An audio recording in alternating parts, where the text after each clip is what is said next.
Hi there everyone, it's Leah from the Race Center and Tyler from the Waterville Valley Recreation Department. And here we are next to a tree. Not just any tree, it's a dead tree. You can tell because it has no crown.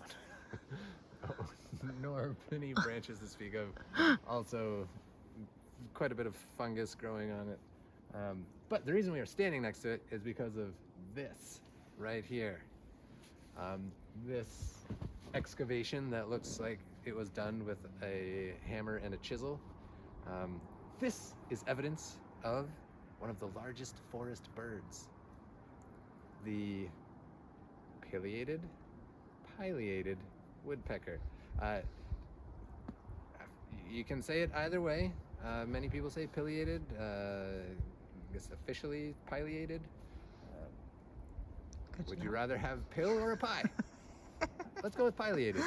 So those woodpeckers, they are about the size of a crow, pretty good sized bird, and they have a woodpeckery beak that looks like a chisel and a red crest. They're black birds with white stripes and white underneath their wings. When they're flying through the forest, they have a very typical woodpecker flight. Many birds in that family have a bounding, undulating flight. They go flap, flap, flap, flap, coast, flap, flap, flap, flap, coast, flap, flap, flap. And so you'll see them making their way through the woods with that undulating flight. But then when they are on the tree, they will excavate these things. Sometimes it looks like someone's been at a tree with a hatchet. And you'll see just like big chunks of wood down below.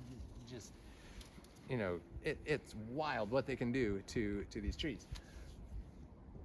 They are coming back much more so than they were in the early 1900s because many of the forests had been cut down. They prefer big trees.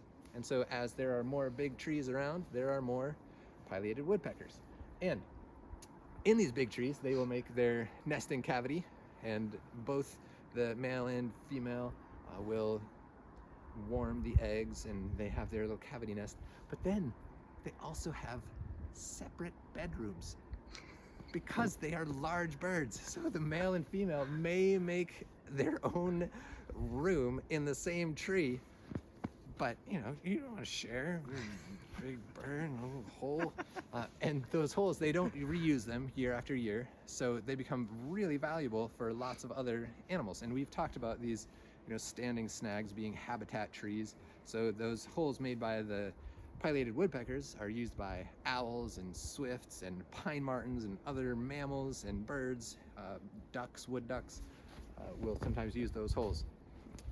But also sometimes they choose the largest tree around because they like big trees. And so if they're in a forest that's, you know, largely small trees and they're in a big tree, sometimes they will choose trees that are a bit of a hazard due to lightning strikes.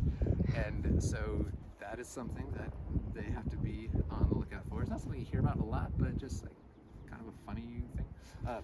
But you will know that you should be on the lookout for, and listening for their whinnying cry. It has been described as Woody the woodpecker. He's like that.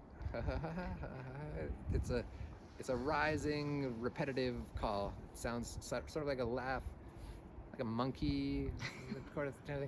If you hear a weird sound, you see something undulating through the woods, you see some of this, you might be looking at a pileated woodpecker. Indeed.